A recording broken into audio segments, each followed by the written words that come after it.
Hi guys, ఈరోజైతే నాకు pizza తినాలని ఉంది. ఆర్డర్ చేసుకుందామంటే ఎందుకో 300 వేస్ట్. పోనీ ఇంట్లోనే చేద్దామంటే చాలా కష్టమేమో అక్క. మరేం చేద్దాం? కష్టమైన ఎయిర్ ఫ్రైర్ ఉంది కదా, ఇట్లా ట్రై చేద్దాం. Okay, let's make pizza. Pizza చేసుకోవడానికి మనకు కావాల్సిన ingredients first is pizza base. ఇది మనకి ఇన్స్టామార్ట్, బ్లింకిట్లో ఈజీగా దొరుకుతుంది. నెక్స్ట్ స్వీట్ కార్న్, నెక్స్ట్ మనకి క్యాప్సికమ్ కావాలి, అండ్ దెన్ చీజ్. ఇది కూడా మనకి ఇన్స్టామార్ట్, బ్లింకిట్లో ఈజీగా దొరుకుతుంది. Onions and oregano, chilli flakes and last pizza sauce. ఇది కూడా మనకి ఇన్స్టామార్ట్ అండ్ బ్లింకిట్లో ఈజీగా దొరుకుతుంది. So let's start pizza. So ఇప్పుడు ఫస్ట్ పిజ్జా బేస్ మనకి రెడీగా ఉంది. మనం చేద్దామా? ఆగరా, ఫస్ట్ పిజ్జా సాస్ వేసుకోవాలి. సో పిజ్జా సాస్ తీసుకొని మొత్తం పిజ్జా అంతా ఈవెన్గా స్ప్రెడ్ అయినట్టు వేసుకోవాలన్నమాట. ఒక స్పూన్ తీసుకొని మొత్తం పిజ్జా అంతా స్ప్రెడ్ చేసుకోవాలి. పిజ్జా సాసే మనకి మెయిన్ టేస్ట్ అంటూ వస్తుందన్నమాట. సో బాగా స్ప్రెడ్ చేసుకున్నాం కదా. స్వీట్ కార్న్ కాదు, ఇప్పుడు చీజ్ వేసుకోవాలి. సో చీజ్ కూడా తీసుకొని మొత్తం పిజ్జా అంతా మనం స్ప్రెడ్ చేసుకుందాం. ఓకే, మనం చీజ్ ఎక్కువ తినాలనుకుంటే ఇంకొంచెం ఎక్కువే వేసుకోవచ్చు. సో రెస్టారెంట్ స్టైల్ కావాలి కాబట్టి వేసుకుందాం. ఆనియన్స్ వేసేద్దామా? ఆనియన్స్ కాదురా, ఇప్పుడు స్వీట్ కార్న్ వేసుకోవాలి. సో స్వీట్ కార్న్ కూడా తీసుకొని మొత్తం పిజ్జా అంతా స్ప్రెడ్ అయినట్టు వేసుకోవాలి.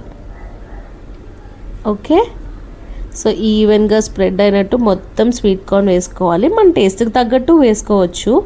ఇప్పుడు మనం ఏం చేయాలంటే ఆనియన్స్ అండ్ క్యాప్సికమ్ ఇందు మీద పేర్చుకోవాలన్నమాట. ఎందుకంటే మనకి రెస్టారెంట్ స్టైల్ ఫీల్ కావాలి కదా.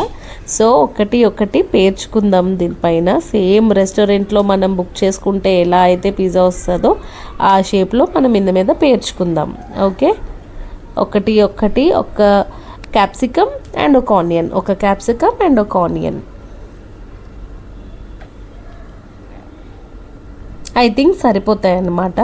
ఇవి పేర్చుకున్న తర్వాత మనం లాస్ట్లో ఇంకొక 2 ఇంగ్రీడియంట్స్ ఏవైతే ఉన్నాయో అవి మనం యాడ్ చేసుకుందాం.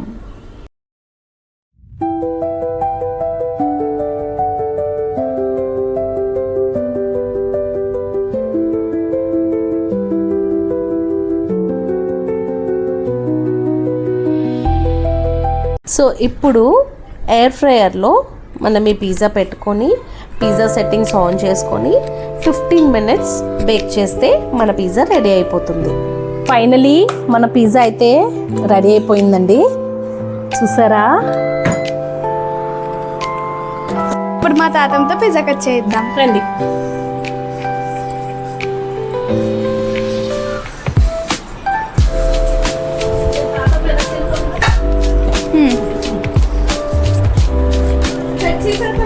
కట్ చేయి.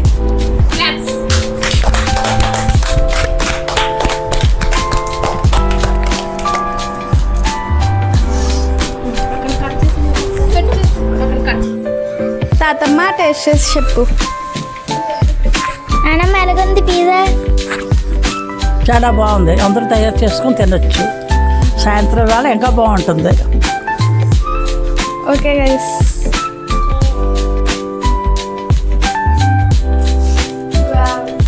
చాలా బాగుంది గైస్, చాలా బాగా వచ్చింది.